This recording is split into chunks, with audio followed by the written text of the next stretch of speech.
हाल हम लेंगे उत्तर प्रदेश से। इस कार्यक्रम में वहां हमारे साथ मौजूद हैं श्री योगी आदित्यनाथ जी, माननीय मुख्यमंत्री उत्तर प्रदेश के। हम कनेक्टेड हैं, आप अपना सवाल पूछ सकते हैं। हेलो,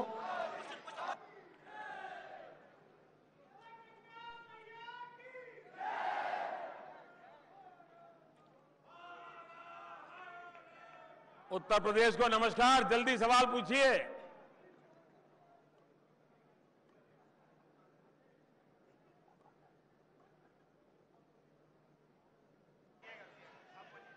माननीय प्रधानमंत्री जी नमस्कार। नमस्कार। माननीय प्रधानमंत्री जी नमस्कार। मेरा नाम राजेश वाल्मीकि है। मैं आगरा नगर निगम में सफाई कर्मचारी के पद पर पिछले 25 वर्षों से कार्यरत हूं।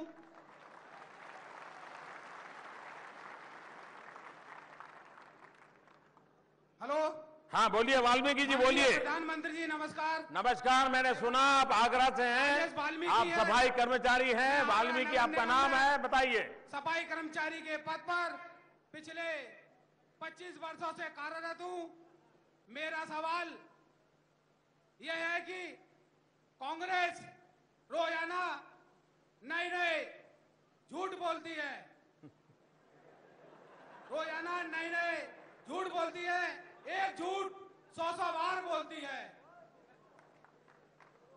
और पिछले 5 सालों में उन्होंने झूठ ही बोला है।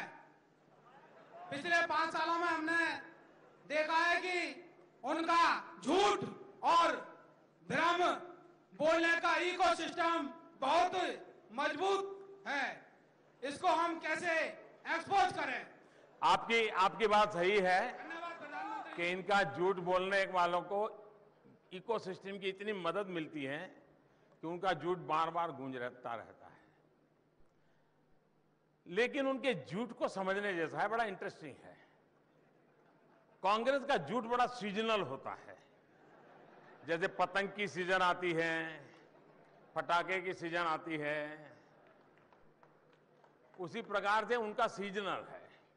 सीजन के हिसाब से वो झूठ प्रोडक्ट करते हैं, फिर मैदान में छोड़ते हैं और इनका इकोसिस्टम इसको उठाता है। ये बड़ा आपने देखा होगा कि जब यहां दिल्ली में चुनाव चल रहा था तब उन्होंने एक झूठ चला दिया। झूठ क्या था?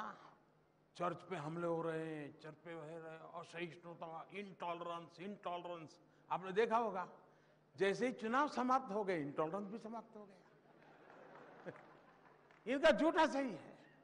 बिहार में चुनाव चल रहा था तो उन्होंने झूठ निकाला, मोदी आया है, अब संविधान को खत्म कर देगा, आरक्षण ले लेगा, आरक्षण जाने वाला है। ये झूठ चलाया उन्होंने। बिहार का चुनाव तक झूठ चलाया, बस वही, कोई मुद्दा नहीं हुआ। और उनके जो इकोसिस्टम है वो भी जा करके लोगों को यही पूछने लग गए, कैसे भी करके खींचते रहते थे। पहली बार देश में आरक्षण हटाने की बात छोड़ दीजिए, डॉक्टर भीमराव अंबेडकर का सबसे ज्यादा सम्मान किया हो तो हमारी सरकार ने किया।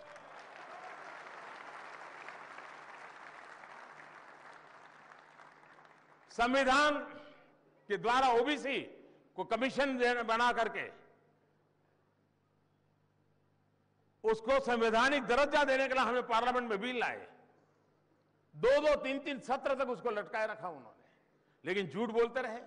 अभी पार्लियामेंट में हमें कानून लाए, संविधान में परिवर्तन किया, सामान्य वर्ग के 10%, सामान्य वर्ग के गरीबों को 10% आरक्षण, और किसी का छीने बिना, समाज में कोई तनाव पैदा हुए बिना, न किसी के पुतले जले, न आग लगी, कुछ नहीं, प्रेम से समझौते से कर लिया हमने। और देश के सामान्य वर्ग के गरीब जो सालों से मांग कर रहे थे उनको मान सम्मान करने का हमने काम कर दिया। लेकिन उन्होंने चलाया कि देखिए आरक्षण ले लेगा, आरक्षण ले लेगा। उसके बाद उन्होंने एक अवार्ड वापसी गैंग आई, कोई घटना हो गया है, अवार्ड वापसी गैंग मैदान में आ जाती है। मैंने सरकार में पूछा, यार क्या क्या वापिस आया, जरा बताओ तो। अखबार में आता है, मैंने तो कहीं देखा नहीं। न उनको रुपये मिले हैं अवार्ड के साथ, वो भी वापस नहीं आए। लेकिन ये अवार्ड वापस ही गैंग, और जैसे ही कोई चुनाव या घटना पूरी हो गई, वो अवार्ड वापस ही गैंग फिर घर में जाके सो जाती है।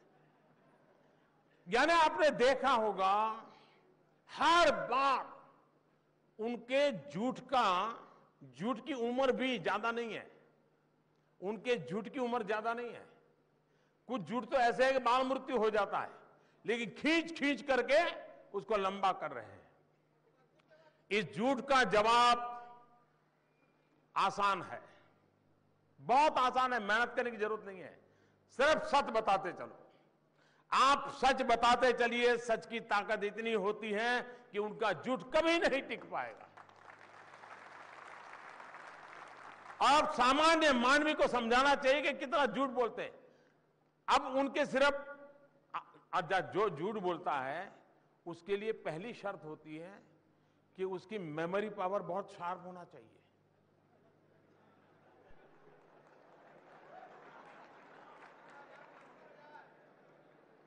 वो एक दिन एक आंकड़ा बोले, दूसरे दिन दूसरा बोले, तीसरे दिन तीसरा बोले।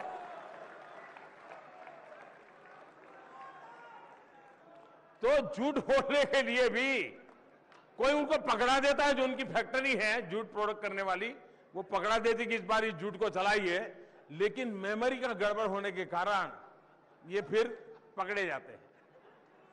वरना अगर उनकी बातों में सच्चाई होती तो बार बार थोड़ा आंकड़े बदलने पड़ते हैं भाई। ये बार बार बदलना पड़ता है, उसका मात्र कारण ही है कि उनके भीतर इतना झूठ पड़ा हुआ है कि वो झूठ अभिव्यक्त हुए बिना रहता नहीं है। और इसलिए सत्य के सहारे जीना है, सत्य के सहारे चलना है, जहां जाए वहां सत्य बोलना है।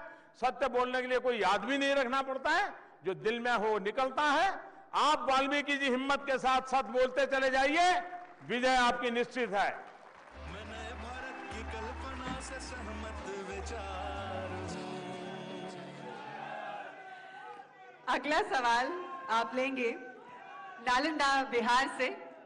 इस कार्यक्रम में वहां हमारे साथ उपस्थित हैं श्री सुशील कुमार मोदी जी, जो उप मुख्यमंत्री हैं। जी हाँ, हम कनेक्टेड हैं, आप अपना सवाल पूछ सकते हैं।